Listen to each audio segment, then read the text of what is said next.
Halo semuanya, ini adalah episode ke-6 live trading bersama Denny Wu. Oke, di episode sebelumnya kita ada trading plan NZD USD, itu tepatnya di tanggal 21 Januari. Jadi hari ini adalah tanggal 24 Januari. Nah, untuk NZD USD ini, kalau teman-teman belum nonton videonya, teman-teman bisa ke Instagram saya di dennywu.id @dennywu.id. Nanti teman-teman bisa ke IGTV, di sana ada live trading episode kelima NZD USD, atau teman-teman bisa ke YouTube saya di Denny Wu. Di sana ada video live trading episode kelima NZD USD. Oke, jadi NZD USD itu action time frame kita, time frame analisa kita itu ada di H1. Oke, kita langsung aja ke chart NZD USD H1. Oke, ini adalah trading plan kita teman-teman.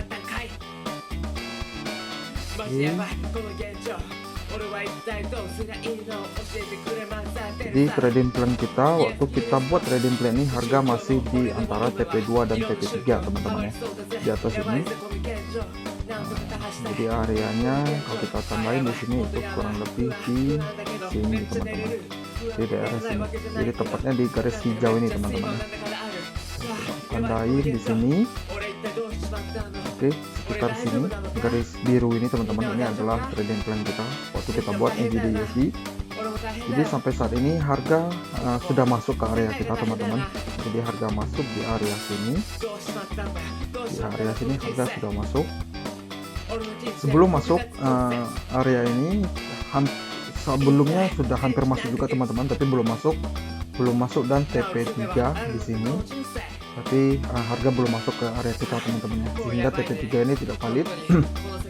Oke, dan harga turun dan masuk ke buy limit kita, area buy kita masuk, dan harga sekarang sudah TP1 teman-teman. Di sini TP1 nya. Oke, jadi di sini adalah TP1 nya, dan setelah hit TP1 dan harga balik lagi ke area entry kita atau buy area kita.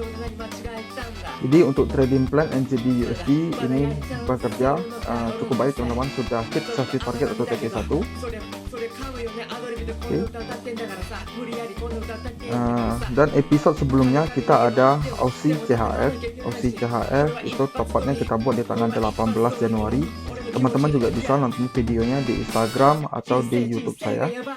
Oke, untuk untuk Aussie CHF kita action time frame nya atau time frame analisanya ada di H4. Oke, kita ke Aussie CHF H4. Ini adalah trading plan kita. Jadi ketika trading plan dibuat, harga masih di atas sini teman-teman, di area sini. Oke, di area sini TP1 dan TP2. Tepatnya di garis biru ini teman-teman. Di garis biru ini adalah area waktu trading plan ini kita buat. Jadi saat trading plan buat sampai saat ini harga belum masuk ke area buy kita teman-teman, area buy kita, dan ini masih valid ya teman-teman. Jadi area ini masih valid, sehingga ekspektasi kita adalah harga masuk ke area kita dan membuat higher high baru. Ini adalah ekspektasi kita. Oke, apakah trading plan ini kita cancel atau tidak? Kita coba lihat di weekly-nya teman-teman. Jadi weekly ini adalah time frame kita melihat arah trennya teman-teman. Jadi weekly kita lihat trennya, kita menggunakan tools DW Guide. Itu sekarang 11, itu artinya Aussie CHF sudah 11 minggu uptrend atau bullish, dan biasanya itu adalah 6. Jadi teman-teman bisa lihat di sini. Oke, di sini teman-teman. Di sini sudah 11 dan biasanya dia 6 teman-teman. Berarti sudah uptrendnya cukup lama teman-teman ya. Apakah masih valid? Ini masih valid teman-teman, cuma areanya jadinya setup ini agak so-so teman-teman, agak kurang oke. Tapi bagi teman-teman yang masih ingin mengambil area ini, mengambil trading plan ini, pastikan gunakan risk per trade yang kecil teman-teman. Oke. Dan episode sebelumnya kita juga, ini episode keempat teman-teman, ada episode ketiga ya, ada USD Jepang Yen. Tapi setup ini sudah kita cancel teman-teman. Tapi coba kita review kembali. USD Jepang Yen itu di action time frame H1 teman-teman ya. H1. Oke, ini adalah trading plan-nya kemarin. Jadi saat trading plan ini kita buat, harga belum pernah masuk ke area kita. Area yang kita ambil adalah area yang atas teman-teman, buy area yang atas, dan belum masuk, dan masuknya di sini teman-teman. Di sini sudah masuk ke sini. Oke, di sini sudah masuk ke area kita. Ups. Oke, kita buat ulang. Di sini sudah masuk ke area kita, area buy kita. Dan di sini sudah hit TP1 teman-teman. Di area ini sudah hit TP1. Jadi dia masuk dan langsung hit TP1. Dan dia masuk lagi ke buy area kita dan sekarang sudah hit TP2 teman-teman. Oke. Jadi USD Jepang Yen walaupun transaksinya sudah kita cancel. Mengapa kita cancel? Karena counter trend. Alasan kita cancel kemarin teman-teman, tetapi area ini masih bekerja dengan baik. Oke, itu adalah review trading plan kita selama bulan Januari ini per tanggal 24 teman-teman. Oke, jadi kita masih ada satu transaksi yang running yaitu NZD USD, itu sudah hit safety target, dan untuk Aussie CHF masih belum terpanggil. Oke, untuk episode ke-6 ini kita ada satu trading plan yang cukup menarik teman-teman di GBP CHF. GBP CHF itu di time frame H4. Kita ada area yang cukup menarik di sini. Oke, sebelumnya kita lihat dulu trennya. Jadi ketika kita melakukan analisa, kita menggunakan multi time frame teman-teman. Multi time frame. Jadi ada dua time frame yang kita gunakan. Ada time frame yang lebih besar, itu biasanya saya sebut sebagai time frame common time frame. Time frame yang dimana kita melihat roadmap atau arah tren dari pair tersebut. Dan ada time frame kedua, time frame yang lebih kecil, itu saya menggunakan H4. Jadi logikanya seperti gini teman-teman. Kalau common time frame-nya weekly, maka action time frame-nya adalah H4. Oke, H4. Jadi kalau common time frame-nya daily, maka action time frame-nya adalah H1. Oke, ini adalah cara saya menentukan menggunakan multi time frame-nya teman-teman. Mengapa saya menggunakan weekly sebagai common time frame kalau exit time frame-nya adalah H4? Jadi kita bisa lihat bahwa satu candle-nya weekly, maka mempunyai sekitar 30 candle H4 teman-teman. Jadi kalau kita bisa melihat arah tren satu candle weekly, maka kita selamat di 30 candle H4. Begitu juga dengan daily, kalau kita bisa memprediksi atau berspekulasi satu daily candle daily, maka kita akan selamat di 24 candle H1. Oke, itu adalah kegunaan kita menggunakan common time frame dan action time frame.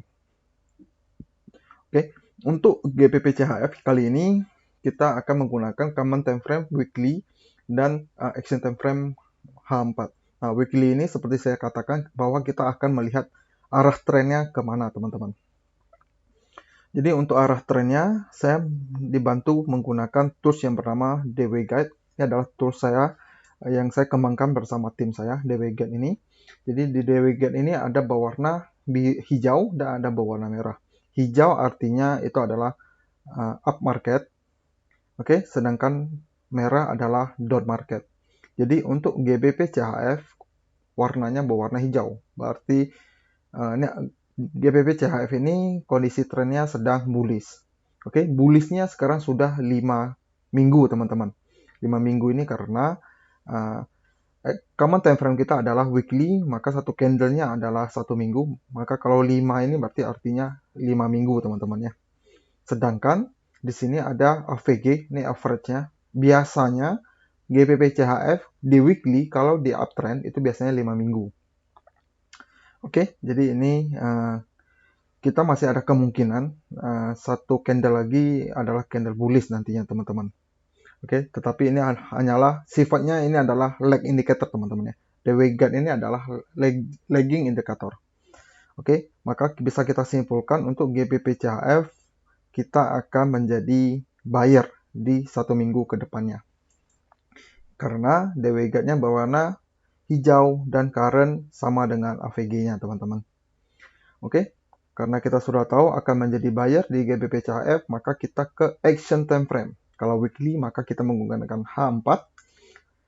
Nah, action time frame ini kita harus bisa menjawab di mana sih saya harus membeli, karena di common time frame kita sudah menentukan bahwa kita hanya akan menjadi buyer untuk GBP CHF 1 minggu ke depan, sehingga di action time frame kita harus bisa menjawab di mana sih harga yang harus saya beli, di mana sih harga murah ketika saya harga murahnya di mana sih gitu. Nah, untuk menentukan harga murah itu sebenarnya kita menggunakan ilmu yang bernama supply and demand teman-teman. Tetapi supply and demand itu sudah menjadi hak paten, maka saya menggantikannya atau sering saya sebut menjadi unfilled order. Oke, ini adalah teorinya teman-teman, unfilled order. Oke, ini adalah strategi yang saya gunakan, unfilled order ini. Oke, untuk unfilled order saya akan bahas di video-video saya berikutnya. Pastikan teman-teman sudah subscribe dan follow Instagram saya.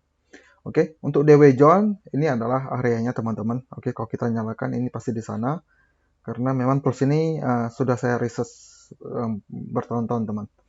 Oke, jadi DW John yang ada di sini garis merah ini. Maka ini area yang cukup menarik, yang kita percaya di sini masih tertinggal orderan institusi yang belum terfill, yang belum terpanggil. Oke, nah ini adalah area buy kita, buy area, kita kecilkan. Ini adalah buy area kita teman-teman, kotak berwarna hijau. Oke, sekarang gimana cara kita entry? Jadi ketika entry saya biasanya entry di garis atasnya teman-teman, dan SLN di garis bawahnya. Oke, garis atasnya adalah 120367 dan 120137. Oke, banyak juga yang tanya di Instagram saya, DM ke Instagram saya, ini tools apa sih yang Pak Denny gunakan untuk garis-garis ini? Ada 5 garis ini. Ini sebenarnya tools Fibonacci teman-teman. Fibo, oke. Saya coba balikkan ke default Fibo. Ya, ini adalah Fibo teman-teman. Ini adalah garis Fibo. Jadi kalau kita lihat di sini, saya coba turunkan. Ini adalah 0, 0,382, 0,5, 0,61, dan seterusnya. Ini adalah tools Fibonacci. Tetapi karena saya tidak menggunakan tools Fibonacci ini, Fibonacci retracement ini, maka saya ganti value-nya menjadi ini teman-teman. Jadi saya hanya menggunakan 0, 1, 2, 3, dan 4. 0 ini adalah stop loss saya berwarna merah. Oke, 1 ini adalah area entry kita, harga entry saya. 2 ini adalah TP1, 3 ini adalah TP2, 4 ini adalah TP3. Oke, sehingga hasilnya akan seperti ini teman-teman nantinya. Ini. Oke, nah untuk GBP CHF, ini adalah areanya teman-teman. Jadi kita entry di garis hitam ini. Oke, dan stop loss kita di garis merah ini. Nah, karena forex ini adalah market decentralized, maka saya akan menambahkan buffer zone-nya. Buffer zone untuk setup ini. Nah, buffer zone-nya ini biasanya saya akan menambahkan dari 10% dari daily ATR-nya teman-teman. Jadi daily ATR, kalau kita ke sini di common time frame kita rubah menjadi 1D, saya akan masukkan indikator. Oke, saya coba delete dulu. Saya akan masukkan indikator namanya ATR, average true range. ini indikator apa? Ini indikator untuk mengetahui sebenarnya di daily-nya, ini kan adalah, saya ganti ke daily tadi teman-teman. Jadi daily ini, satu candle daily ini biasanya berapa pips sih? Berarti kita tahu bahwa untuk GBP CHF saat ini itu sekitar 93 pip per harinya teman-teman. Jadi volatility untuk GBP CHF itu 93 rata-ratanya selama 14 hari ke belakang. Itu adalah indikator ATR, average true range. Nah, jadi untuk menentukan buffer zone-nya saya akan menggunakan 10% dari daily ATR-nya.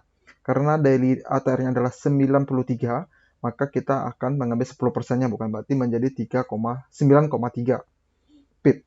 Nah, 9,3 pip saya akan bulatkan menjadi 10 pip. Saya akan selalu membulatkannya ke atas. Oke, kalau 90 pip, maka di sini akan menjadi, kita kurangi 10 di sini, berarti menjadi 0,3, berarti 2003, 1.2003. Ini adalah stop loss kita teman-teman. Oke, jadi garis hitam ini adalah entry. Saya akan ketik di sini entry.